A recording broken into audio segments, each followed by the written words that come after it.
Saludos a todos. El año 2021 probablemente va a ser el inicio de la recuperación unido a la transformación del sistema económico, productivo y social. Hemos pasado un año 2020 horroroso, en el que las economías han caído en picado, donde la pandemia ha inundado el mundo y donde todavía, con la esperanza de las vacunas, no somos capaces de precisar el momento exacto en el que la pandemia la vamos a dar por superada. 2021 promete ser el de la recuperación, pero todo va a ir al ritmo de la pandemia, al ritmo del éxito, la eficiencia y la eficacia de las vacunas. 2021 va a ser un año de recuperación, pero al mismo tiempo de transformación. Esta crisis ha dejado una serie de lecciones para el mundo. La salud, la seguridad, son tendencias nuevas. Han cambiado los hábitos de consumo, han cambiado también los hábitos de las propias empresas. Los populismos que anunciaban soluciones fáciles para situaciones complejas probablemente van a entrar en declive. Hemos tenido ya el primer síntoma, la derrota electoral de Trump, como un símbolo de que no sirven las soluciones fáciles, las soluciones de propaganda para afrontar una realidad tan dura como la que estamos viviendo. Va a ser un mundo donde la seguridad va a prevalecer seguramente sobre la eficiencia. Va a ser un mundo en el que la salud y el medio ambiente van a tomar un protagonismo tremendo. Va a ser un mundo donde los gobiernos van a intervenir más. La pandemia ha puesto en primer lugar la acción política y la acción gubernamental. Vamos a tener sistemas más intervenidos. Va a ser un mundo en el que el suministro mundial, los problemas que ha habido de suministro van a provocar una relocalización de las empresas hacia los países de origen. Va a ser un mundo en el que probablemente, tras la expansión de China y la recuperación rápida, eficiente y vigorosa de China, vamos a ir avanzando hacia un mundo más bipolar en la geopolítica mundial. Todas estas tendencias van a configurar probablemente en los próximos años un nuevo mundo, pero lo que más nos preocupa ahora es qué es lo que va a pasar en el año 21 y en el año 22. El año 21 va a ser un año de recuperación, sin duda, pero va a ser una recuperación desigual e incompleta. Desigual porque no todos los países van a avanzar a la misma velocidad.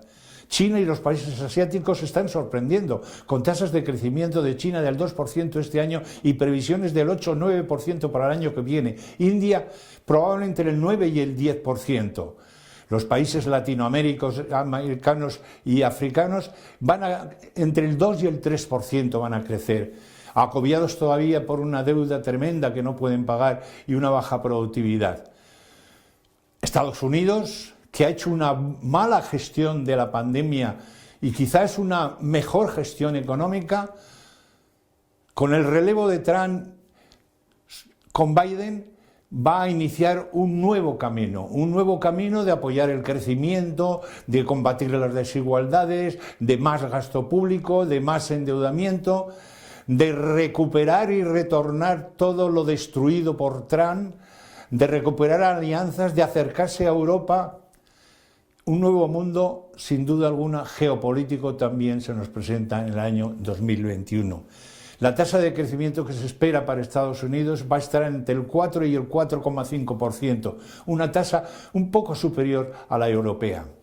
Europa va a afrontar también un nuevo reto, con un cambio de liderazgo por parte de Angela Merkel, que, como sabemos, nos va a dejar en estos próximos meses.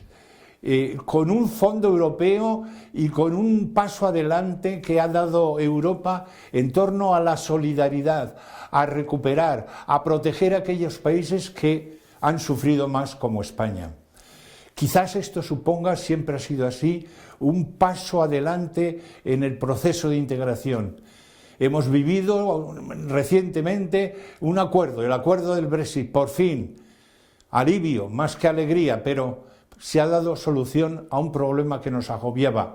Ojalá la salida pactada y amistosa del Brexit nos dé lugar a una Europa más integrada, que avance a mayor velocidad, que en el proceso de integración y solidaridad avancemos. El Fondo Europeo de Recuperación y Resiliencia es un ejemplo de lo que estoy diciendo. Europa, no obstante, crece por debajo de la media mundial, tiene problemas de anquilosamiento, de rigidez, de excesiva burocracia, de excesivo retraso en la toma de decisiones, pero ahí está, avanzando.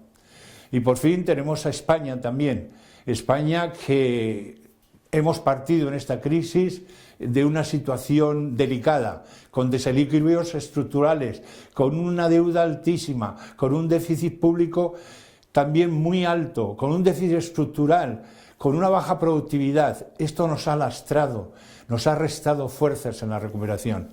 España ha ayudado a las empresas con el COVID, con los créditos, con los retrasos en los impuestos, con los ERTES, pero ha estado limitada por su escaso presupuesto, por su nivel de endeudamiento.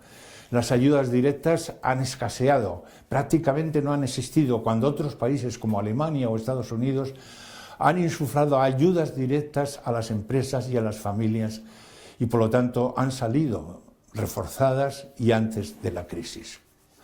En una palabra, estamos en un año en el que la pandemia va a volver a marcar el ritmo. Esta segunda ola y la probable tercera ola ha determinado que en el cuarto trimestre vamos a estar al borde de la recesión nuevamente. El otro día el Banco de España nos daba unos datos y en un escenario central decía que el cuarto trimestre podría tener para España una caída del PIB del menos 0,8%. Tema que aquí lo hemos comentado también hace meses. En definitiva, es muy probable que la recuperación en Europa y en el mundo, y sobre todo en España, se retrase ya no como pensábamos al primer trimestre, se retrase al segundo semestre de 2021. Una recuperación clara, contundente, fuerte. La previsión es que este año acabemos en un menos 12% de caída del PIB, que va a ser la mayor caída juntamente con Argentina a nivel de países de la OCDE. Y el 2021, según los analistas, están dando un rango de crecimiento entre el 5 y el 7%, dependiendo de cómo evolucione la pandemia. Yo creo que esto es una recuperación fuerte, sin duda alguna, pero es una recuperación que nos deja todavía, al haber caído un 12% el año anterior, nos deja todavía muy por debajo de los niveles previos a la crisis. Por lo tanto, necesitaremos un año 2022 y quizás parte de 2023 para alcanzar los niveles de producción, de consumo, de empleo y de bienestar que abandonamos en el año 2019. Este crecimiento va a ser posible por varias razones. Primero, porque los bancos centrales han apoyado tremendamente. Los bancos centrales han dicho, tanto la Reserva Federal de Estados Unidos como el Banco Central Europeo, que van a continuar inyectando liquidez para que llegue el crédito a las empresas y a las familias, para que haya liquidez en el sistema y financiación suficiente, hasta que la recuperación sea clara y manifiesta. Por supuesto, todo el año 2021 vamos a tener bajos tipos de interés y abundante liquidez y financiación, cosa que no tuvimos en la anterior crisis. Por lo tanto, los bancos centrales están siendo el elemento de apoyo más importante para que, primero, no hayamos caído en una gran depresión y, segundo, para que la recuperación se consolide y que, además, cuando se inicie, va a ser fuerte, va a ser, pienso yo, explosiva. Esto por una parte. Segundo, que los grandes riesgos que atenazaban y que amenazaban al mundo están desapareciendo. Hemos visto como la derrota de Trump ha sido la mejor noticia probablemente del año. Trump estaba atentando contra el comercio internacional, contra el multilateralismo, contra la cooperación, en definitiva, contra el nuevo mundo que todos deseamos. El Brexit ha sido una amenaza hasta hace unos días potentísima. Un Brexit sin acuerdo nos hubiera llevado a una situación caótica, sobre todo a los países que mayores relaciones comerciales y financieras tenemos con el Reino Unido, entre ellos España, que ocupa el segundo lugar en exportaciones y uno de los primeros lugares en inversión. El quinto lugar en exportaciones y uno de los primeros lugares en inversión. Entonces, estos dos fenómenos han desaparecido. Y luego hemos tenido una buena noticia, y es que Europa ha dado un avance en la solidaridad hacia los países más débiles, que más dificultades están teniendo en la recuperación, con la aprobación del Fondo Europeo de Recuperación y Resiliencia. A nosotros nos corresponderían a España 140.000 millones, de los cuales 72.000 millones serían ayudas directas, no reembolsables. Va a ser importante esto para España. Va a ser una oportunidad histórica. Tenemos que hacer una buena gestión de estos fondos. Sin el Fondo de Recuperación España, en la situación que se encuentra, con un déficit del menos 12%, con una deuda pública que va a superar el 120%, y con unos desequilibrios estructurales todavía no corregidos, como es el desempleo, el alto endeudamiento privado y público, la baja productividad, necesitaríamos más de una década para recuperarnos.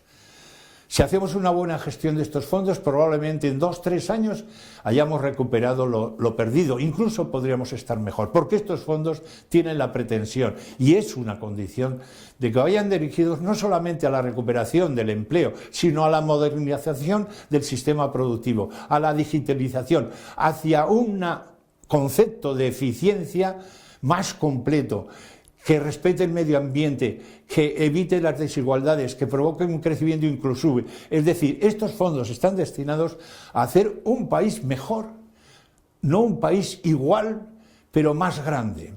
Esto es importantísimo. La duda está ahí.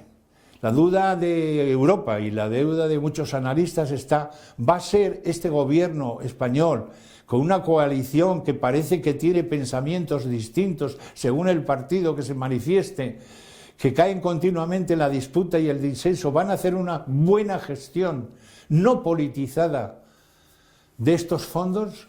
¿A dónde van a ir dirigidos? Tienen que ir dirigidos a proyectos rentables, a proyectos transformadores. Se necesitaría una auditoría independiente para controlar que esto se hace bien. La realidad no es esa.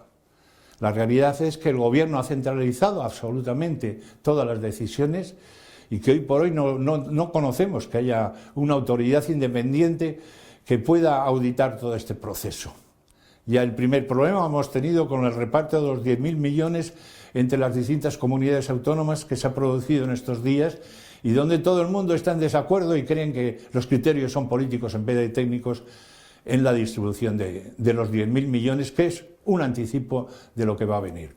Esto es importante, porque si incumplimos las condiciones probablemente no va a llegar el dinero, o va a llegar un primer dinero y el siguiente no va a llegar, porque evidentemente países como Holanda, como todos los países del norte, van a estar vigilantes y van a exigir. Hay una guía, un procedimiento a nivel de comunidad autónoma, de Comunidad Económica Europea, sobre cómo deben de hacerse estos procesos, tanto de análisis, de selección, como de seguimiento, como de control de los proyectos. En una palabra, tenemos una oportunidad histórica, pero tenemos un gobierno inestable. Tendremos que estar todos vigilantes para que la responsabilidad sea lo que predomine y la eficiencia en la asignación de los recursos. Por lo demás, daros y desearos un feliz año 2021 y que verdaderamente el 2020, el horror del 2020, pase a los anales de la historia. Muchas gracias.